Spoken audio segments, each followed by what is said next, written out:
Children must play. I only know two, and that's that they need a shelter and they have the right on life. Children have the rights to be loved, to have a family, to have a house, and everything. No, they don't teach us that at school.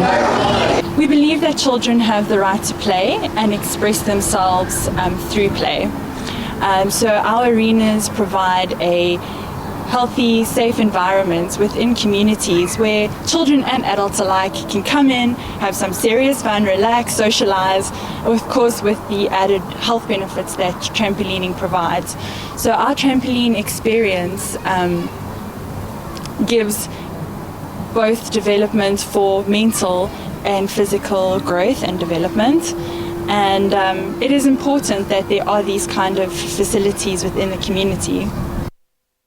Welcome back. Now, if you've just joined us, we're talking about children's rights this morning. We are discussing the importance of educating kids on information. Now, many communities have disadvantages of safe playing environments around the area. iJump is one of those areas. You just saw the insert that created a safe haven for children. In studio, of course, I'm joined by the Human Rights Commissioner, Ma'am Angelina Makwetla, and founder and managing director of Evolve Executive Research, Adam Ginster, who's here in studio, and we're talking about children's rights. Mum, I did mention before the ad break that we'll start with you. And do children, as an organization, do children know their rights? I don't think children know their rights as well as we would like them to.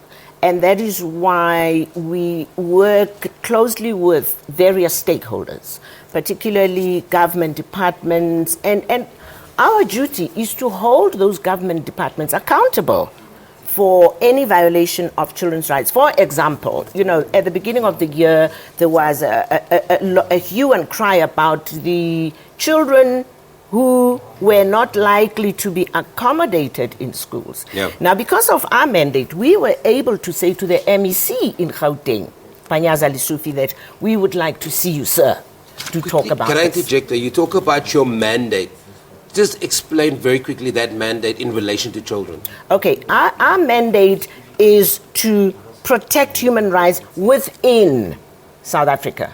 But because there is no particular institution that looks after children's rights, we have then embraced the rights of children within our mandate. So our mandate is really to protect those human rights, to promote those human rights, to do advocacy and communication around those rights. So it is our duty to make sure that children know their rights. But because we are a small organization, we have to reach out to various stakeholders, to schools, to churches, to NGOs. So whenever we meet a stakeholder, we get excited and we bring them into the fold so that we can talk and we can activate and really make sure that children know these rights, and parents, of course. Let me bring into that, as an NGO on the ground, feeding 4,000 children week in, week out.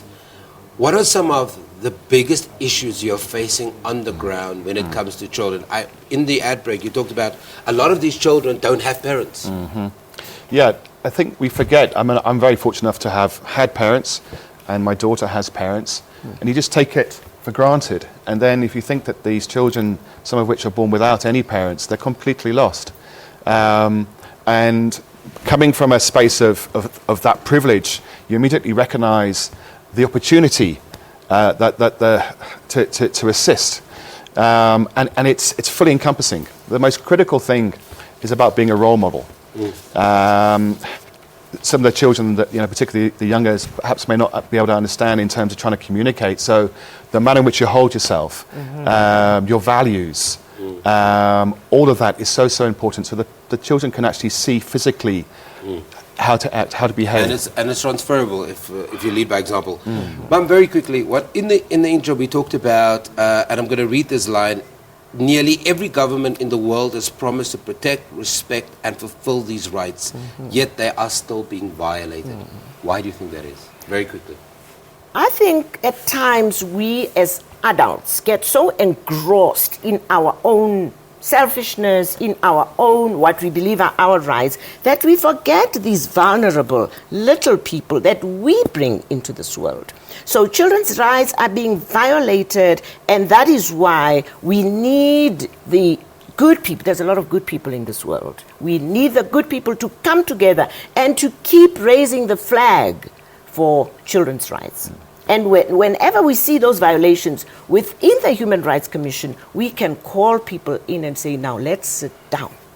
But there's been a lot of incidents, eh? Yes. I mean, I'm not even talking about cell phone footage with children being beaten up at school, teachers involved with young children, making them pregnant. The list is horribly long. Yeah, you see, and when we arrived, because we're a fairly new commission, we've been on board for 3 months. But when we got to the Human Rights Commission, we found that a lot of research has been done, and with stakeholders such as UNICEF. And now we see part of our duty being to implement those recommendations. Implementation is critical. Adam, I'm giving you the last 10 seconds. I think critically we can't be bystanders. That's the most important thing for me. And particularly with children, as Angie just said, are the most vulnerable sectors of our communities. We all must contribute. Adam Ginster is the founder and managing director of Evolve Executive Research. Google the details, find out more about the organization, see how you can get involved. And also Human Rights Commissioner Mum Angelina Makwetla. Go on their websites, get involved, learn more. And as Mum started off by saying, each home needs to have a copy of the Constitution. I have. I hope you do. Let's take a break.